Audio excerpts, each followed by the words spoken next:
Hi all. Let's get started on the recap for this week's This Is Us, episode 15, Jack Pearson's Son. Let's begin.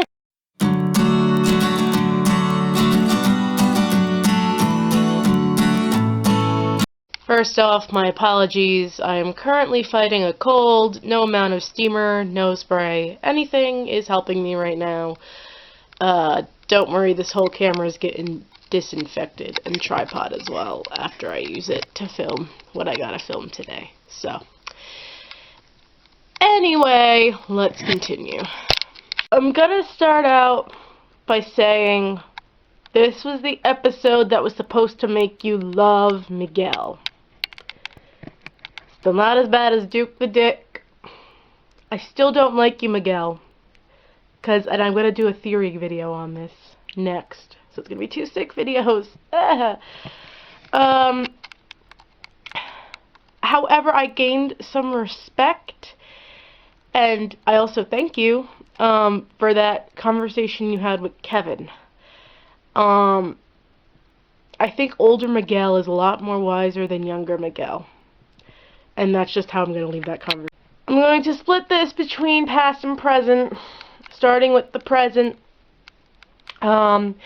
It's Kevin's opening night. It has to have been a couple weeks now because him and Sophie are dating again. But Sophie can't date. Sophie can't come because she has a double shift as her nurse manager job. Understandable.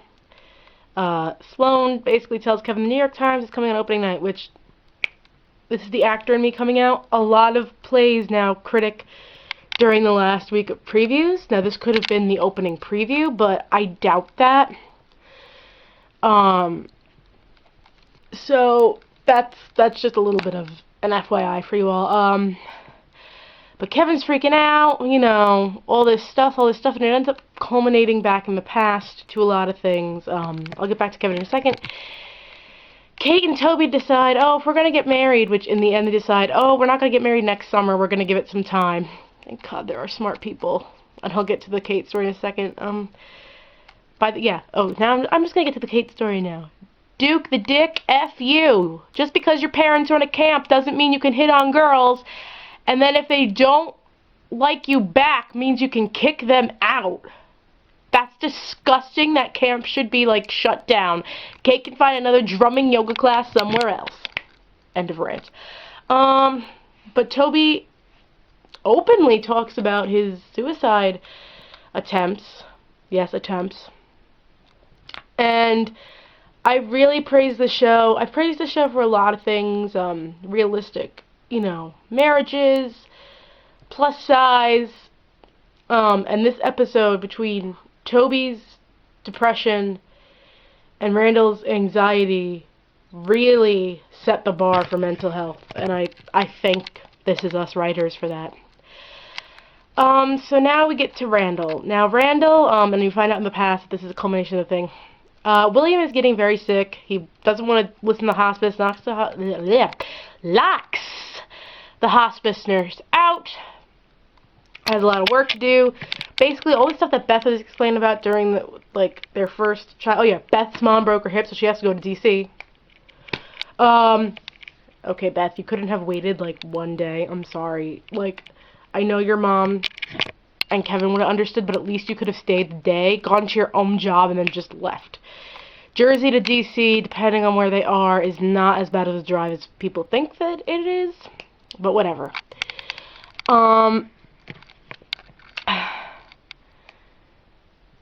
Basically, he messes up at the big meeting, and oh whoa, I don't know if you could see me there for a second. He messes up at the big meeting, and Sanjay ends up saving him at one point.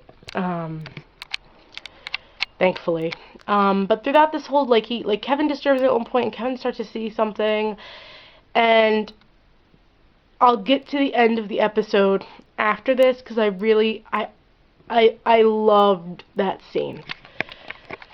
Ooh, I just covered you guys up. So then comes the past. Basically, it's Valentine's Day. It's the day before Rebecca's set to leave for tour. She's setting out the schedule and stuff. Apparently Kate was a musician, which makes sense because of her singing lessons, but she must have done something else. Randall's on a debate team, yada, yada, yada, yada, yada. You find out it's like 93, 94 because as Jack is complaining to Miguel about her going on tour, he's talking about Jeff Goldblum and Jurassic Park. So yeah. We finally got a year. Thank God. So that would mean that the kid's like 16, I think. Anyway.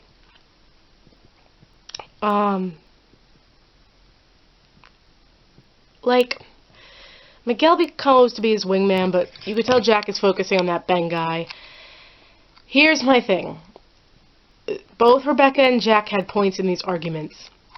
Like Rebecca said, I didn't tell you because I need to get like this, and it was a fling when I was 19 years old. For 2 months! Jack, honey, breathe. Jack also has a point, though. She could have at least told him, listen, even if you didn't want to tell him that you dated, be like, we went on a couple dates and I didn't think he was right for me. That's all you would have had to have done. Nothing like that. But he ends up canceling their reservation. Not canceling them. He ends up going by himself to their reservations for dinner. And ordering a drink. Jack, why? Like, oh my God. And I'm sorry, I do kind of blame that on Rebecca because she could have stopped him. She could have done something.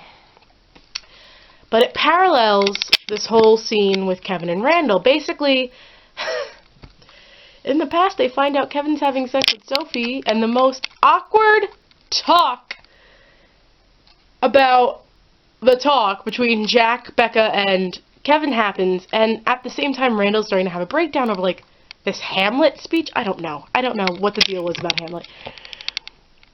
Once again, you saw Jack be a good father to Randall, and with Kevin it was hilarious, but has a good point. Respect. Gotta love you for that one, Jack, in Kevin's conversation. But basically, in the present, Randall calls Kevin, is like, I can't make it, it's a work thing, and I guess Kevin hears something in his voice, and this is like 5 minutes before curtain.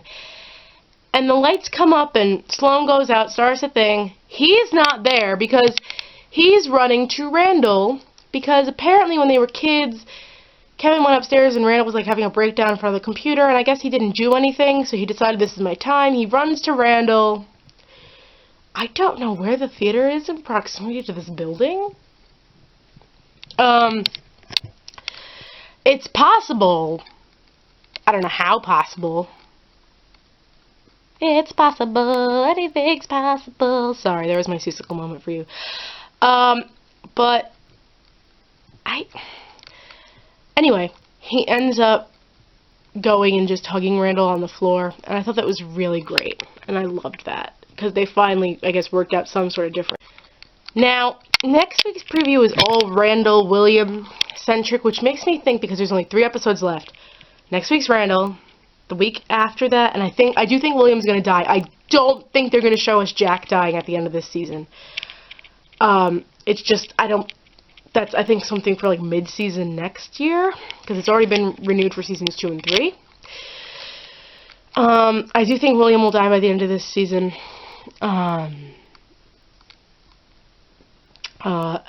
It is what it is. I think he's going to have a nice death, though. Not like that, but you know what I mean, like a calm, this is the time to go death. And I think the week after that is going to, one of the couple weeks after that is going to focus, wow, I was trying to say center, but then I was like, focus on either Kate or Kevin. Now, it could very well be the week after Randall is both Kate and Kevin, and then the week after culminates everything, but I think they're going to focus on each kid separately, but we are going to learn something else about Jack's death. I'm going to have a theory video coming out, but just going to throw out some things out there. Did it involve Miguel? Did it involve a plane? Did it involve him drinking? Did it involve an illness? Did it involve his father? We don't know. I think we're going to get a clue, but then we're going to have to wait, of course, until next year to find out the rest of the clue. So until next time, please like and subscribe. Sorry again for the cold, guys. See you later.